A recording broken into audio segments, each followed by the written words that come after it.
زبور دوسری کتاب اور اس کا 69 باب جو 36 آیات پر مشتمل ہے۔ اے خدا مجھ کو بچا لے، کیونکہ پانی میری جان تک آ پہنچا ہے۔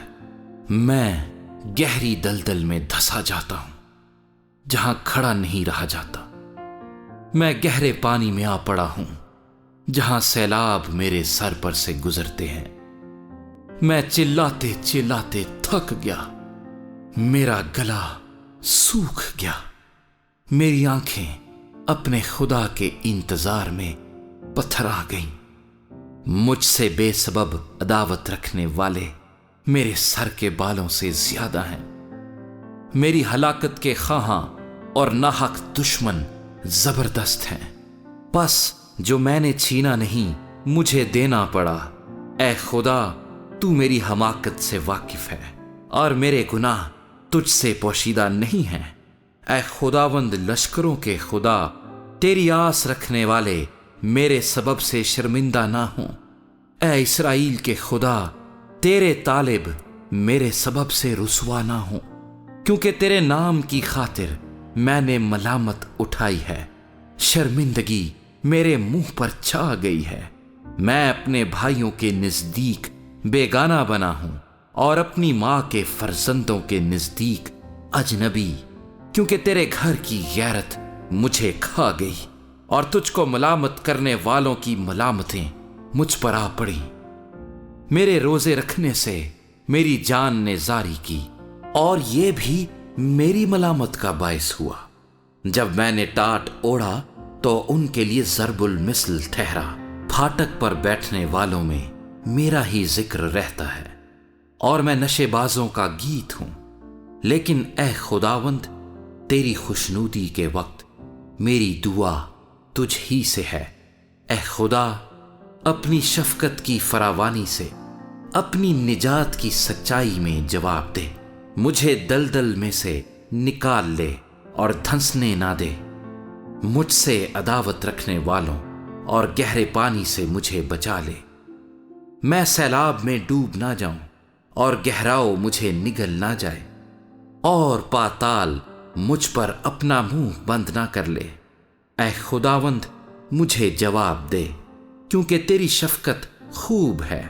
اپنی رحمتوں کی کثرت کے مطابق میری طرف متوجہ ہو۔ اپنے بندے سے روپوشی نہ کر، کیونکہ میں مصیبت میں ہوں۔ جلد مجھے جواب دے، میری جان کے پاس آ کر اسے چھڑا لے۔ میرے دشمنوں کے روبرو میرا فدیہ دے۔ تو میری ملامت اور شرمندگی اور رسوائی سے واقف ہے۔ میرے دشمن سب کے سب تیرے سامنے ہیں۔ ملامت نے میرا دل توڑ دیا۔ میں بہت اداس ہوں اور میں اسی انتظار میں رہا کہ کوئی ترس کھائے، پر کوئی نہ تھا، اور تسلی دینے والوں کا منتظر رہا، پر کوئی نہ ملا۔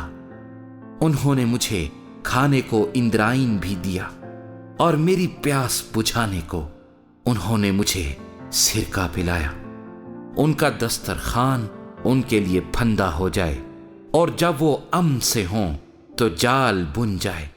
ان کی آنکھیں تاریک ہو جائیں تاکہ وہ دیکھ نہ سکیں، اور ان کی کمریں ہمیشہ کانپتی رہیں۔ اپنا غضب ان پر انڈیل دے اور تیرا شدید قہر ان پر آ پڑے۔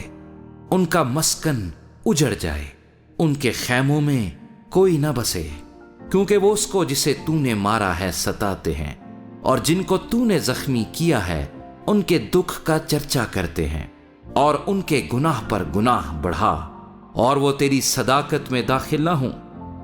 ان کے نام کتاب حیات سے مٹا دیے جائیں اور صادقوں کے ساتھ مندرج نہ ہوں۔ لیکن میں تو غریب اور غمگین ہوں۔ اے خدا، تیری نجات مجھے سر بلند کرے۔ میں گیت گا کر خدا کے نام کی تعریف کروں گا اور شکر گزاری کے ساتھ اس کی تمجید کروں گا۔ یہ خداوند کو بیل سے زیادہ پسند ہوگا، بلکہ سینگ اور کھر والے بچڑے سے زیادہ۔ حلیم اسے دیکھ کر خوش ہوئے ہیں۔ اے خدا کے طالبو، تمہارے دل زندہ رہیں، کیونکہ خداوند محتاجوں کی سنتا ہے اور اپنے قیدیوں کو حقیر نہیں جانتا۔ آسمان اور زمین اس کی تعریف کریں، اور سمندر اور جو کچھ ان میں چلتا پھرتا ہے، کیونکہ خدا سیون کو بچائے گا اور یہودا کے شہروں کو بنائے گا، اور وہ وہاں بسیں گے اور اس کے وارث ہوں گے۔ اس کے بندوں کی نسل بھی اس کی مالک ہوگی، اور اس کے نام سے محبت رکھنے والے اس میں بسیں گے۔